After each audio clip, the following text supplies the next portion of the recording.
Именно ушул компания чөнтөгүндө акчасы жок адамдар дагы жакшы жашоого умтулса жетишсе болот деген компания.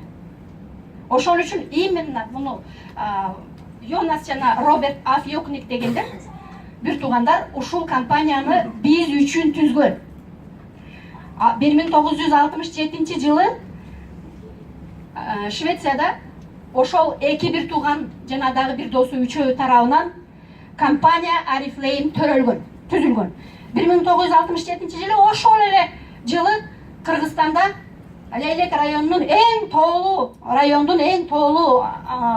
айылында, Көкташ деген айылында Маматкулова Икаят төрөлгөн. Экөө тең. Ушундай түзүлөт история. Булар история. Биз силер бардыгыбыз менен компания Арифлеймдин историясын түзүп атабыз. Компания Арифлеймге канчанчы жылдан баштап, ушул 2012 жыл, 12 жыл келгенбизби? Жок. 2007 жылдан баштап ушул кыргыз структурасы келип иштеп аябагандай көп өскөн экен деген историяны биз силер менен түзүп атабыз. Ушул бар бекен мейли. Ушул киши компания Арифлеймди түзгөн киши.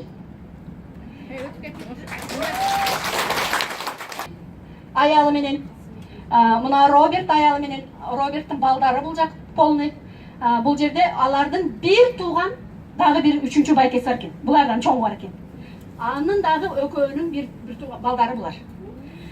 Ушул адамдар ошентип түзгөн. Али 50 жыл болду булардын түзгөн компаниясына. Мына 50 жылда аларды үй бүлөсү менен балдары менен компания Арифлейм куттуктап атат. Эми ойлоп көргүлө. Ошол кезде булар эки бир тууган мына экөө түзгөн. Экөө 27 жаштагы, 30 жаштагы жигит болгон. Азыр 27, 25, 30 жаштагы жигиттер барбы? Кол көтөрөбүз арабызда.